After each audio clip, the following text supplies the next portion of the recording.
Day 21 of the travel vlog. 3 travel lifestyles we considered, Deb. What were they?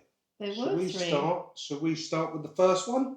Yes, the first one that I think we had to consider, even if it might have been briefly, was backpacking. It was briefly.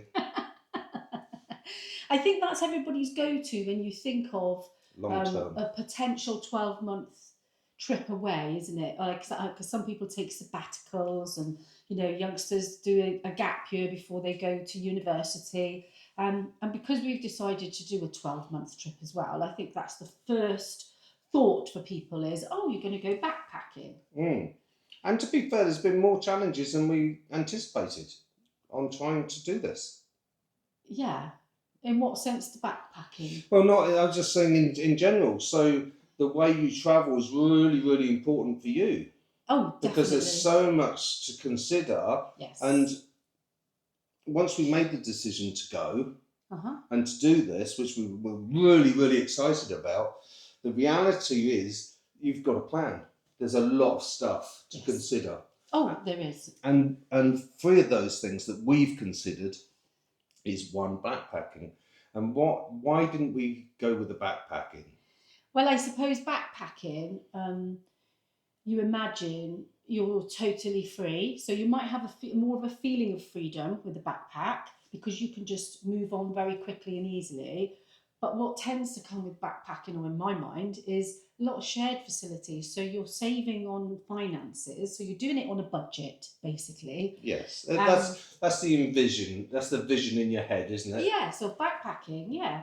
You travel very, very light. You carry the bare essentials. And you stay in places like hostels and so shared accommodations. Yeah. See, I did it in America for about a year and a half. What, backpacking? Well, kind of in between. As a young man. Yeah. Yeah. Yeah. And although I loved it, I would definitely not want to do it at my age. At our age, yeah. Yes. And that is a huge consideration again, isn't it? Is your age. Yes. But I'm sure there are people our age who love backpacking. Yeah. With the backpacking, there was the consideration of hostels, not knowing where you are from one day to the next. So it's not as much planning. Okay. Yeah. So you can travel more off the cuff. Yeah. So it's a lot freer. Yes. But you've got. It depends what part of the world you're in, and if you are going to youth hostels. I mean, we shared in youth hostels, and I didn't like it then, and I wouldn't like it now because there's dorms. Yes. And to be honest with you, sadly, we were in Key West at the time. This isn't running Key West down. Where a large amount of money was stolen off me and my best mate at the time as we were travelling around. And I suppose that is a real risk, isn't it, with backpacking, is nothing is locked away securely, should we say, as it would be for another alternative way of travelling. So you wouldn't have safes and lockers. And there is lockers, but to be fair, you're walking drunk, you don't think about it, so you just put it in your side. Well, I just think there's a big risk. Or you leave it in your bag at the end of your bed. Yes. And you get lazy, and I think that's what happened. And sadly, there was 3 gentlemen in the same room as us. When we both woke up, they were gone, and so was no money. Oh, no. But that was our fault, to be honest with you. The guy I was travelling with left a very large amount of money that I just lent him, which they could see. So it was his fault. So it was a 2-way. So although it was a bad experience, it was our fault. We've got to take it on the chin there. Yes. Well, and I suppose you were young and you live and learn, don't you? Yes. And I think you do trust a lot more when you're younger, and the older you get, the wiser you get. Yeah. So the main thing for me, why backpacking wasn't for me, was sharing. It doesn't feel like a comfortable travel. Well, you can never have your own private time, can you? You can't have any privacy. Well, I suppose you could stay in motels or hotels or something like that. But then that defeats the whole purpose. And the cost goes through the roof. Yes. Backpacking is usually on a budget, a real low budget. Well, that's what we envisage in our mind. And for me, I couldn't physically carry a backpack on my shoulders. Yeah, that's something I else just to couldn't consider. do it. I mean, I told you years ago, I met a guy I worked with, and he literally walked the whole of Europe. Yeah. Yeah, so he literally backpacked, and he would be under the stars and all that. Had an amazing time. He actually got to a stage where he ran out of money, and people fed him all the way back to the UK. So Yeah, but it is again, amazing. So have that journey. I couldn't have carried that backpack for all that But distance. what an amazing journey for him. Yeah. But it's not for my age. No. I couldn't or wouldn't want to put myself in that position. Same. Absolutely same. Yeah. So and the majority of that is down to our age, I suppose, isn't yes, it? So yeah. I mean, everybody wants to save money, of course they do, and we all want to do things on a budget if possible. But backpacking is just not the way forward for me to be trying to save money. Not for me. The comfort is a big thing for me at my age. The amount of clothing you can take. Yes. If you were backpacking, how much of that would be your electronics, laptops, all these things? I mean, we'd fill our backpacks just with electronics. Exactly. So that's the challenge, I think. So that was our first thought. It's a minimalist way of doing it. Oh, definitely. And I'm not minimalist. No, nor am I. So that's number one. So we said no to that one. Quite quickly, to be fair. Quite quickly. Then it was van life. What we mean by van life, there's a couple of ways. There's people living in vans now, isn't there, travelling around, and then there's the camper van as well. So there's we're the top end luxury as well. Yeah. So you could look at it from both angles. Yes. Yeah. And we did actually consider this at one point back last year, didn't we? And we even went as far as to go and view some motorhomes. Yes, yeah, we went for motorhomes, and I was shocked at the price. Yes. It was frightening. Yeah, it was absolutely frightening. And as Debbie pointed out to me, it's a bit like camping. So you go onto these sites and... Well, it's difficult to park. Yes. That's the first thing with any kind of van. Especially if you're going to big cities, things like that. The first challenge is where you're going to park. Yeah. And 9 times out of 10, the larger the vehicle, the more difficult it's going to be. So you do end up in these designated campsites. Yeah. And then you see people towing smaller cars. And I mean... Yes, just to nip around the town in. And so it's not easy to park is the first thing with that. And you go to the campsites, and I've owned a caravan in my past, and I loved every minute of it, enjoyed everything that a caravan life has to offer. But there are downsides, and it depends on how big your van or your motorhome is. But quite often, your bed won't be made up, for instance, the whole time. Well, when we considered it, because I've never done caravanning or camping since I was a child. So I thought, well, it'd be a nice way to travel around and that. And then you explained the reality of it, which was things like changing toilets and things like that. Yes, you have to empty your own toilets. There's obviously designated areas for it, but that's something that I don't even think you consider. I didn't consider it. And again, going back to what I was just saying about the beds, is your bed might not always be a single standalone bed. So you might have to make that bed up, as in it's places where you sit during the day and then it becomes your bed in the evening. And whilst that's okay, probably after 60 days, you'll get a bit fed up with that. Well, it's not only that. To me, if you're into camping and all the rest of it, that's the way for you to go. Yeah, because you're into that. Yes. I'm not. Yes. I mean, you see some of these American RVs. Some of them are incredible. And they are just magnificent. But you can buy a house for that. Well, you can buy an estate for some of them. We're talking £1 million some of these things. So that it is, and I'm sorry, but if I invested £1 million or £100,000 or £200,000, which you can spend quite easily, 100 to 200,000 on a basic motor, well, not basic, but a motorhome. A nice motorhome in the UK. Yeah. I mean, invested correctly, I could get a lot of 5-star hotels out of that. Yes. I agree. And whilst it could be seen as Freedom. money, no, but money saving as well, Yeah. as in your accommodation isn't going to cost you as much because you won't have to be going to hotels or renting anywhere. You will literally be staying in your van or your motorhome. But that's what I'm saying. It's not cost effective No, in because my mind. No, because you have that big upfront payment. Well, it's not only that. You've got an asset that is actually devaluing, and that's going back to the 101 investing. Yes. You acquire assets that put money in your pocket, and liabilities take money out of your pocket. Yeah. I'm sorry I'm going off on a tangent, but it's a major thing for me. Yeah. Because what's the point in spending so much money just to save a few thousand a year on hotel costs? Yes. Yeah. Yes. But you're probably losing that in the cost of that motorhome by the time you sell it.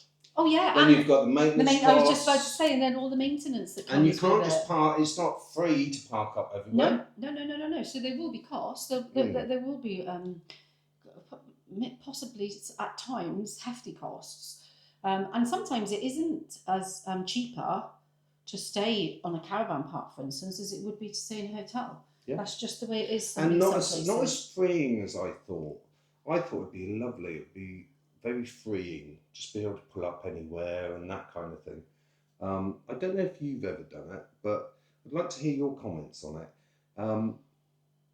But I thought, well, it's a large vehicle. We like going city breaks. We like to go and check cities out. We like to really have a look round places. Just parking our car in some of the cities we've been to has been a challenge. Oh yes, definitely. I mean, the headroom in some of these European car parks. Because most of them are underground, so you wouldn't even be able to get in there. Yeah. So that's a massive consideration, I think, is parking that vehicle, and for me, the maintenance of it. And you'd be doing a lot of the cooking yourself, which is fine. But I think once we looked at it all... Yeah, I think it's possible if that's the life for you. Yes. But I do believe you will be spending a lot of time out of tourist areas, for example. You'll be restricted. Yes. You will definitely be restricted. And you'll probably be hiring a car to get in and out, or public transport. I mean, but it's not for us. I think I can see how some people would love it and really enjoy it, but we obviously have to consider what we like about our travels and what we're looking for as a couple. And I think we basically came to the conclusion with our third thought process, which is the long travel, sort of digital nomad lifestyle. Yeah, slow travel. That's the terminology. Not moving on all the time, which makes it cheaper, because you stay in a place longer. So the accommodation is cheaper. So you can have accommodation, and you're not on the move all the time. And you can get to know people. You can actually make friends, which would be lovely, wouldn't it? You know, to even possibly meet up with them the following year or at another time. So I think especially fellow slow travellers, where you literally say, right, we're in such and such. Yeah. Come and where join us. Where are you at the moment? Yes, I mean it will be more expensive. That's the reality. It is, but it isn't, and this is what I was getting at with the motorhome. Is it really cheap? Is it really dearer? Yeah. When you weigh up the whole costs. Yes, I suppose at the end of the 12 months, if you added up side by side, you might be right actually. You know, let's say for example, I'm going off track here a bit, but I'm just throwing figures out there. Let's say a year's travelling in apartments. I don't want to say corporate names, but apartments. You know what I mean. For say 2-3 months at a time, and living locally, cooking your own food, plus going out and enjoying, you know, like you would at home. Let's say you spent 50,000 in a year. I think you'd have a great year if you did that. Yeah, but let's say that. Let's pick that figure. So that's 50,000 English pounds, which is, I don't know. I think it's 70 something pence to the dollar or something. I don't know what it is. I don't know what the dollar and the euro is to that, but I'm sure you guys can work that one out. So let's say £50,000, £1,000 a week, roughly. I think you'd have an amazing time on that, especially in Southeast Asia.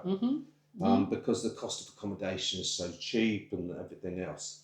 Now, when you look at the cost, if you bought a motorhome, for example, for say 100, 200,000, well, let's say you lose 10% in value. Yes, yes. Just because of the miles you put on the thing, let alone anything else. I think it'd probably be more than 10% you'd lose. So you're talking 20,000, 30,000 pounds there, maybe, in costs. That's without your experience. And that's without the fuel, that's without all the parking fees and all the rest of it. So I wouldn't say it's the dearest.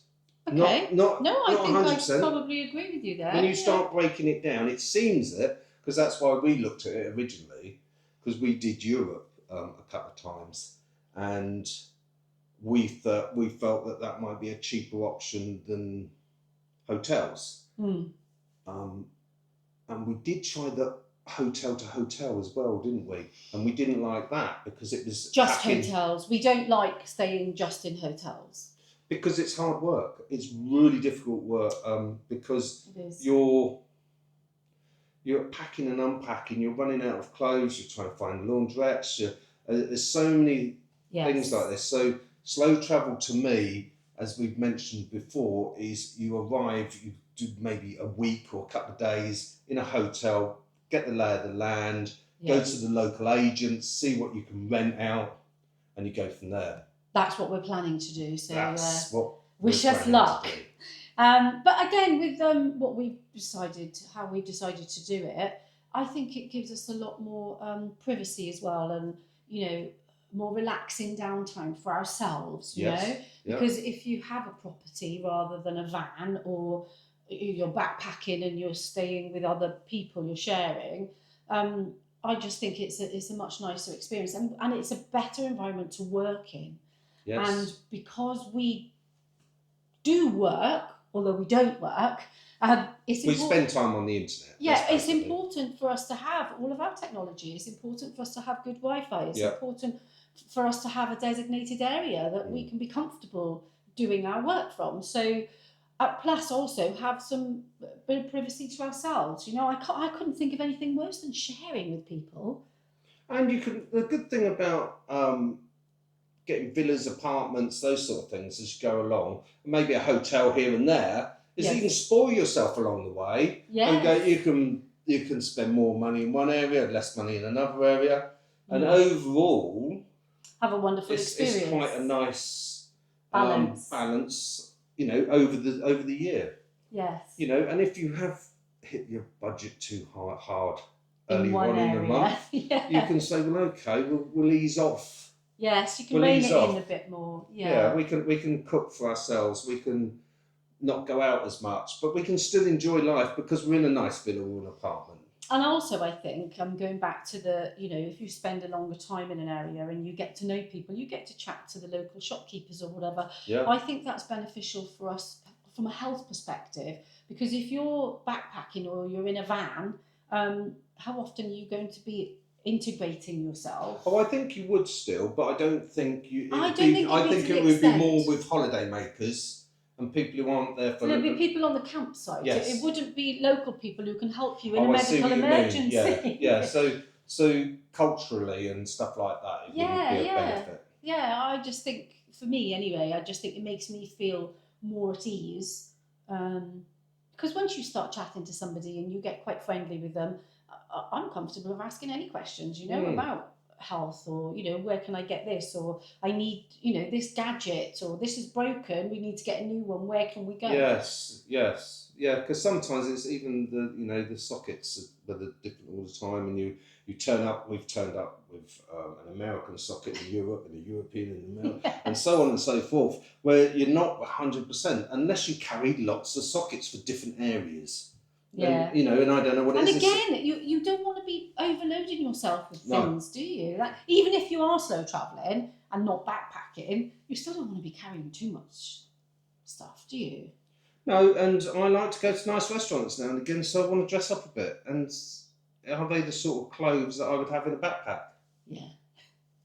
I mean, I know that sounds crazy. No, it doesn't. But it's about living a free lifestyle. That's what it is for me. It's freedom, lifestyle, and we're checking out slow travel to see if you can have freedom lifestyle with slow travel. Yes, and to see if we like it. Yeah. Because we haven't done slow travel before. We've done extended travel breaks, but like we just said, most the of most it we've was in done hotels. is about 8 weeks, isn't it? 8 to 10 weeks. We've done 8 weeks in one go, but that was a mixture of hotels and a couple of apartments thrown in. So Yes. we've never really done what we're about to do properly. No. So obviously, we have lovely high expectations.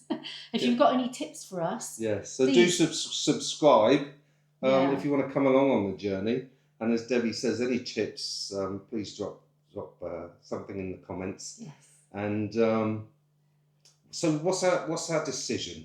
Well, I think they've figured it out by now, haven't you? I would have thought so. We are the slow travelling Yes. type, and I think it's mainly because of our age and the kind of lifestyle that we lead at the moment and what we're comfortable in. See, with me, it's not just age. I think I did the backpacking. Yeah. Wasn't for me.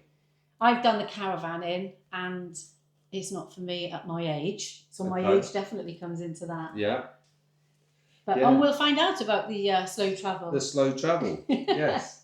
So come along on the journey. Yeah. Come and see everything that we're up to. Good, the bad, and the ugly. Yeah, she doesn't. Did you notice how she looked at me then? So do subscribe and come along. We'll speak to you again soon. Yeah, tomorrow. We will. Yeah. Chat soon. Bye-bye.